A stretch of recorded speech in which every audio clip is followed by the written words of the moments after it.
আমি আল্লাহ খুইয়া দিয়ে ওদেরকে খুইয়া আমারে ভালোবাসা লাগতো না, আমি আল্লাহর লগে ওদের মহব্বত লাগানোর প্রয়োজন নাই, আমি আল্লাহ ওদেরকে ভালোবাসিয়া আমার রহমতর কুলো জায়গা দিমু।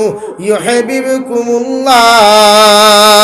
আপনার প্রত্যেকজন উম্মত রে যতজনে আপনার আখলাক আর আদর্শ লইয়া জমিন চলাফেরা করবা, আপনার ব্যবহার লইয়া যতজন মুসলমানের জমিন চলাফেরা করবা, আবার নবীর ব্যবহার ছিল পৃথিবীর কোনো মানুষের নবী যে জীবনে কষ্ট দিছেন না, আবার নবী যে নিজের খানদান থাকি লইয়া গয়ের খানদান মুসলমান থাকি লইয়া না মুসলমান পর্যন্ত পৃথিবীর কোনো মানুষের নবী যে জীবনে কষ্ট দিছেন না। যাও নবীজির চাচা আবু জেহেল থাকি লইয়া এত বড় বাটপাড়ার দুশ্মন হওয়ার পরেও বেমারর বাহানা করিয়া রাস্তার মধ্যে গর্ত করিয়া আবার নবী মুহাম্মদুর রাসূলুল্লাহ সাল্লাল্লাহু আলাইহি ওয়াসাল্লামের খবর দিয়া কইলা, যাও আমার বাতিজারে গিয়া কইয়া আমি নবী মুহাম্মদ আমি আবু জেহেলে কইয়ার আমারে আইয়াতে আমার একটাবার দেখতা আমি বড় জবর বেমার। নবী যে যেই মাত্র খবর শুনলা পৃথিবীর সবচাইতে তার খানদানের মধ্যে প্রকাশ্য দুশ্মন আবু জেহেল, সবচাইতে বড় বাটপার আবু জেহেল, এরপরেও বাজার থাকি গিয়া খাজুরের মশা লইয়া আবার নবী মুহাম্মদুর রাসূলুল্লাহ সাল্লাল্লাহু তাআলা আলাইহি ওয়াসাল্লাম একজন প্রকাশ্য দুশ্মনের বাড়িতে রওনা দিলা। সুবহানাল্লাহ। আবু জেহেলের রাস্তার মধ্যে গর্ত খনিয়া গর্তর উপরে সামান্য ছোট্ট ছোট্ট বাঁশের টুমা দিয়া জাবরা গুলা দিয়া গর্তর আপনার মুখটা বন্ধ করিয়া রাখলো, যাহাতে কোনো মানুষের ফাড়া মারার লগে লগে বাঙ্গিয়া গর্তর মধ্যে ঢুকে। এখন আউযু বিল্লাহ।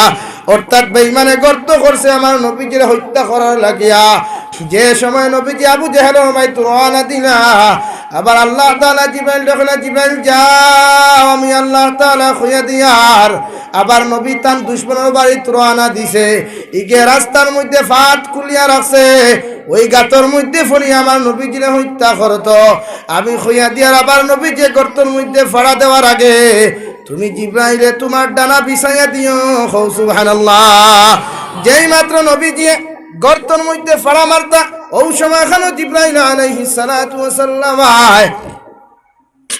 তান ডানারে বিছাইয়া নবীজিরে সালাম দেয়া কইলা, নবী এই জায়গার মধ্যে ফাড়া না ফাড়িয়া আমার ডানার মধ্যে আপনার ফাউ মুবারক কান্তা রাখুন। আবার নবী কইলা, রে বা জিবরাইল হঠাৎ কেন আমার সামনে খান হইলাই? জিবরাইলে কইলা, গো নবী মুহাম্মদুর রাসূলুল্লাহ যার বাড়িত খানো আপনি খাজুরের মশা লইয়া ঝাড়ায়, এই বাটপারি গু বেমার নাই, কোনো তাপ নাই, কোনো সর্দি নাই, ইগে ও জায়গার মধ্যে গর্ত খনিয়া রাখছে আপনার হত্যা করার লাগিয়া। ও রাস্তা ভাই আপনি যাইতায় ওখানে ফাড়া মারিয়া গর্তর মুড়ো ফোরতায়, ইখান দেখি আল্লাহ সহ্য করতে পারছেন না, কিন্তু আপনার আখলাকার আদর্শ আপনার কোনো সময় থামাইতে পারছে না। এই জন্য তো আপনার চাচা এত বড় মুনাফিক হওয়ার পরেও, এত বড় শত্রু হওয়ার পরেও আপনার চাচারে আপনি দেখাত গেলায়। নবী এই জন্য আল্লাহ ফাটাইয়া দিছে ওই গর্তর মধ্যে আমার ডানা খান্তা রাখতাম, আর আপনি নবী মুহাম্মদুর রাসূলুল্লাহ সাল্লাল্লাহু তাআলা আলাইহি ওয়াসাল্লামের কদম মুবারক কান্তা আমার ডানার উপরে ফাড়া মারিয়া গর্ত ফাড়াইয়া যাইতায়। সুবহানাল্লাহ। যখন হিনো গেলাম মশা লইয়া গিয়া চাচার লগে দেখা করিয়া দেখলা বেটায় হৌ যেন আপনার মেকুরুল্লাহ খান বানা ধরছে বেমার। নবীজিয়ে দেখিয়া আতুত মুসাফা করিয়া রওনা দিলা। হিকু বেটা তার দান মনে মনে স্টেঞ্জ হইগুলো, আরে অত বড় গাত করলাম যা বা দিলাম, এই নাইলা কিলা, এই আইলা কিলা। যে সময় নবীজি দেখা করিয়া জায়গার থাকি রওনা দিলা, বিকাল বেলা মুনাফিক বাড়াইছে, মুনাফিক বারোয়াও গাতর মধ্যে পড়ি গেল। নাউযু বিল্লাহ। দের যার লাগি কুফ করে হে কুফা পড়ি মরে, হে কুফা পড়ি মরে। এ সময় বেঈমান গাতর মধ্যে পড়ল, চিৎকার আর চেঁচামেচি শুরু করলো, ও উতবা সাইবা হল, আমার অনুসারী হল, যত মুনাফিক হল আছো, আমার তোমরা গর্ত থাকি তুলো, নতুবা আজ যদি এই কারণ মধ্যে আমি খাটাই সাপ আর বিচ্ছু হলে খামরাইয়া আমি আবু জেহেলের কোনো অবস্থা রাখতা না। এখন আউযু বিল্লাহ। সারা আনিয়া রশি ফেলাই 12 হাত, দেখুন 1 হাত বাকি থাকে, 13 হাত ফেলাই দেখুন 14 হাত, 1 হাত বাকি থাকে। এইভাবে যখন রশি ফেলাইতে ফেলাইতে কোনো ব্যবস্থা না হয়, যখন কোনো লাইনার সিস্টেম করা না হয়, ওই সময় খানো আবু জেহেলে তার অনুসারী অকলরে কইল, রে বা তোমরা যে কানের মধ্যে রশি দেরায়, আমি আবু জেহেলে আমি এখানটা জিনিস বিশ্বাস করিয়া যাই, আর আল্লাহর জাতর কসম খাইয়া খয়ার কিয়ামত পর্যন্ত যদি তোমরা আমার জমিনের মধ্যে যাও, কিয়ামত পর্যন্ত যদি তোমরা সারা দুনিয়ার রশি আমার গাতর মধ্যে ফালাও, এর বাদেও আমার আব্দুল্লাহর ফুয়া মুহাম্মদ ব্যতীত আমার কোনো মানুষ এই কানটাকে তুলতে পারতো না। খৌ সুবহানাল্লাহ, জোরে করি খৌ সুবহানাল্লাহ। সারা মানুষরা কইলারে বাজাও আমার আব্দুল্লাহর ফুয়া মুহাম্মদুর রাসূলুল্লাহ সাল্লাল্লাহু তাআলা আলাইহি ওয়াসাল্লাম রে তোমরা খবর দেও, নবী মুহাম্মদুর রাসূলুল্লাহ সাল্লাল্লাহু তাআলা আলাইহি ওয়াসাল্লাম এত বড় মুনাফিক, এত বড় শত্রু আর পরেও ওই নবীজি ওই জায়গার মধ্যে রওনা দিলা। আবার লগে লগে বেঈমানে কইলার আব্দুল্লাহর ফুয়া মুহাম্মদ, আমার বাতিজা মুহাম্মদ, যদি গর্ত থাকি তোমরা আমারে তুলিলাও, যদি তোমরা গাত থাকি আমারে তুলতে পারো, আমি আবু জেহেলে কইয়ার ইসলাম ধর্ম গ্রহণ করমু। সুবহানাল্লাহ। মুনাফিকে বিশ্বাস করতে নাই, আসেনি ভাই? বাটপাটে বিশ্বাস করা যায়নি। লা ইলাহা ইল্লাল্লাহ, লা ইলাহা ইল্লাল্লাহ, লা ইলাহা ইল্লাল্লাহ, লা ইলাহা ইল্লাল্লাহ, সুবহানাল্লাহ walhamdulillah, la ilaha illallah, subhanallah walhamdulillah, la ilaha illallah, la ilaha illallah, la ilaha লা ইলাহা ইল্লাল্লাহ মুহাম্মাদুর রাসূলুল্লাহ। মুহাম্মাদুর রাসূলুল্লাহ সাল্লাল্লাহু আলাইহি ওয়াসাল্লাম যখন গেলেন, ওই সময় কইলার বাসা আবু জেহেল, আমি যদি তোমার গর্ত থাকি তুলি, তাহলে কি তুমি দিন ইসলাম ধর্ম গ্রহণ করলায়?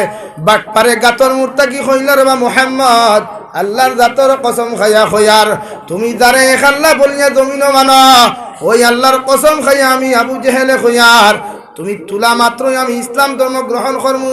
সুবহানাল্লাহ।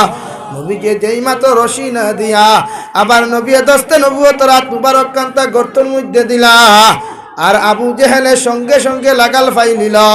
অর্থাৎ আল্লাহ জিব্রাইলকে ফাটে কইলে জিব্রাইল যাও, আবার নবীজি রাত দিয়ে তো আবু জেহেলকে লাগাল ফাইতে নাই, তুমি জিব্রাইলে তোমার ডানা দি তুলা মারিয়া আবু জেহেলের আতখান টানিয়া আখরি জবানার নবীর হাতের লগে লাগাইয়া দিয়া আমার নবী মুহাম্মদুর রাসূলুল্লাহ সাল্লাল্লাহু আলাইহি ওয়াসাল্লাম রে শক্তি দিয়া ওই আবু জেহেলকে তুলা নিল। হোকা সুবহানাল্লাহ। যেতে গাতটা কি তুললো, তুলিয়া কইল আজ পুরা বিশ্বাস করছি, তুমি কিটা জাদু করো। জোরে কও নাউযুবিল্লাহ, আর জোরে করি কও নাউযুবিল্লাহ। কারণ বাটপার জমিনও বাটপারও থাকে, মুনাফিক জমিনও মুনাফিকও থাকে, আছে না নি ভাই? যদি বাটপার না হইতো তে গাতটা কি তুলি ওখান করার কথা নি, অত বড় বিপদ। তে বাটপার সকল দিনও বাটপার থাকে। মুহাম্মদুর রাসূলুল্লাহ সাল্লাল্লাহু আলাইহি ওয়াসাল্লাম কেন গেলেন? শুধু ওনার আদর্শ, ওনার আখলাক পৃথিবীর সমস্ত মুসলমান জাতিরে প্র্যাকটিশন দিয়া গেলা, স্লিপ দিয়া গেলা, সিলেবাস দিয়া গেলা, রুটিন দিয়া গেলা।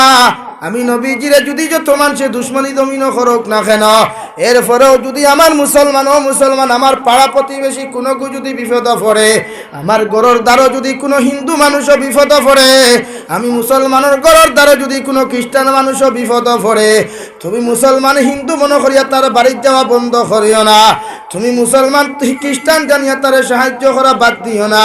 আমি নবীজির আদর্শ আখলাকরে বাস্তবায়ন যদি করতে হয়, এক হিন্দু মানুষ যদি বিপদ পড়ে, এরপরে ওই মুসলমান হইয়া তুমি তার সাহায্য করিও, এটা আমি নবী মুহাম্মদুর রাসূলুল্লাহ সাল্লাল্লাহু আলাইহি ওয়াসাল্লামের আদর্শ। সুবহানাল্লাহ। এই জন্য তো দু জাহানের নবী মুহাম্মদুর রাসূলুল্লাহ সাল্লাল্লাহু আলাইহি ওয়াসাল্লাম ফরমান, তিন আমল যত মুসলমানের মধ্যে পাওয়া যাইব, ওই মুসলমান কিয়ামতের ময়দানে বিনা হিসাবে জান্নাত যাইব। এক নম্বর মান আকালা তাইয়িবান, যে মুসলমানের জমিনের মধ্যে হালাল রিজিক খাইব, হালাল ইন্তেকাম করব, হালাল রুজির জমিনের মধ্যে তালাশ করিয়া সারাটা দিন দেখি তার ইন্ডাস্ট্রির মধ্যে তার ফেটুসার মুকামের মধ্যে যখন হালাল রিজিক ঢুকাইব ওই মানুষ কিয়ামতের ময়দানে বিনা হিসাবে জান্নাতে যাইব। সুবহানাল্লাহ। আজ মুসলমান দেখো কোনখানে দোয়া কবুল হয় না। মুসলমান করে দি যাইও না, সামনে দি যাইও না, পিছনের দিকে তাকাও। তোমার পেটের মধ্যে হারাম লইয়া তুমি দোয়া করিয়াছ, কুরবানি ফালারায় আমার আল্লাহ হারামর কারণে তোমার দোয়ারে কবুল করেন না। মজলুম মুসলমানে খান্দিতে দোয়া কেন কবুল হয় না? নবীজির হাদিসে বিশ্লেষণ করিয়া যাও, কোন মুসলমানে যদি জমিনের মধ্যে হারাম খাইয়া যায়, ওই মুসলমানে এক লুকমা যদি হারাম খাইলায়, এই মুসলমানের দোয়ারে আল্লাহ 40 দিন পর্যন্ত কবুল করে না। নাউযুবিল্লাহ। আর যে মুসলমানের 40 দিন পর্যন্ত কোন দোয়ার কোন নামাজ যদি কবুল না হয়, ওই মুসলমান যদি 40 দিনের ভিতরে মারা যায়, আল্লাহর নবী মুহাম্মদুর রাসূলুল্লাহ সাল্লাল্লাহু তাআলা আলাইহি ওয়াসাল্লাম ফরমায় ইগুর কবর ইকান জাহান্নামের গাড়া হইব। নাউযুবিল্লাহ।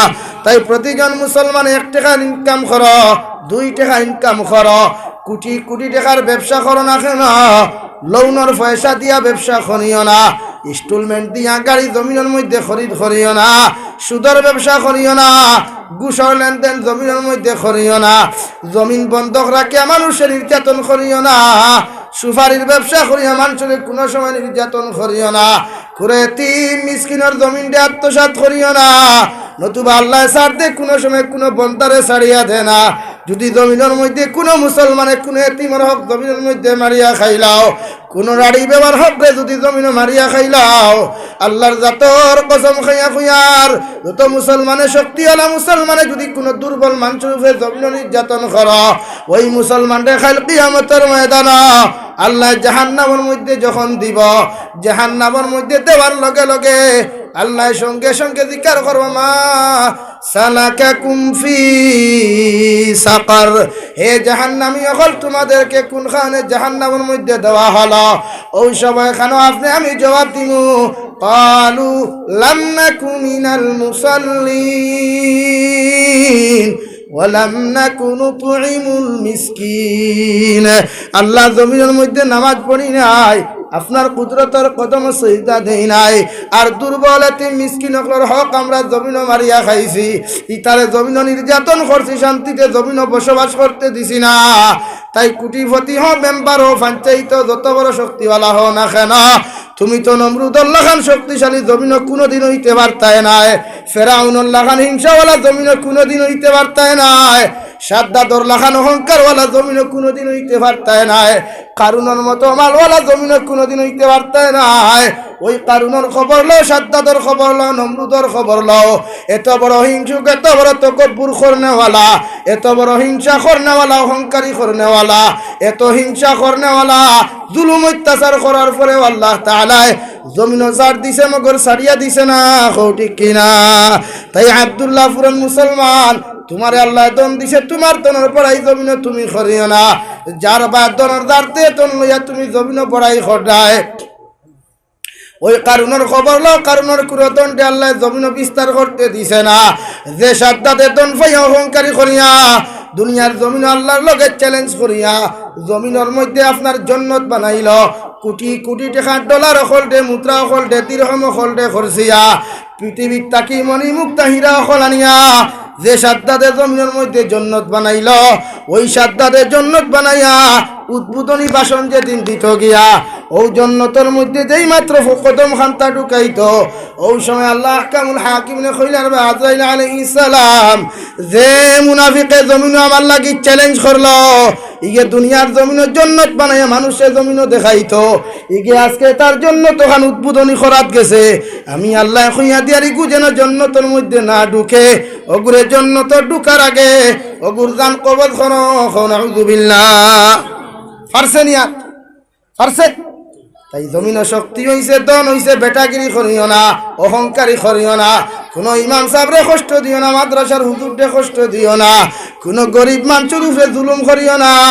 ওই গরিব মানুষের চকুর পানি ফেলাইয়া যদি আল্লাহর আদালত হইলায়, কোন ঠেলাওয়ালা যদি আল্লাহর আদালত 2 রাকাত নফল নামাজ পড়িয়া চকুর পানি ফেলাইয়া যদি কইলা গো আল্লাহ তুমি তারে আব্দুল্লাহপুরের জমিনের টেকা দিসলাই, আব্দুল্লাহপুরের জমিনও তারে সম্পদ দিসলাই, আব্দুল্লাহপুরের জমিনও তার শরীরের মধ্যে শক্তি দিসলাই।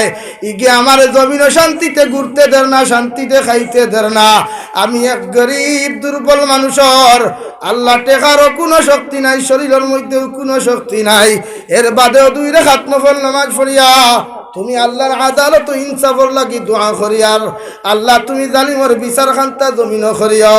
আল্লাহর জাতর কসম খাইয়া কইয়ার ও আব্দুল্লাহপুরের মুসলমান জানিয়া রাখো ইগে জমিনের মধ্যে ধ্বংস হইব, কারুনের মতো জমিনও ধ্বংস হইব, নমরুদর মতো লেংরা মশা দিয়ে আল্লাহ ধ্বংস করাইব, ফেরাউনের মতো আল্লাহ নদীর মধ্যে পানি খাওয়াইতে খাওয়াইতে 18,000 মখলুকাত নিকৃষ্টতম পাত্র বানাইয়া ওই জমিন লাঞ্ছিত বঞ্চিতর জিন্দেগি দিব। নাউযুবিল্লাহ।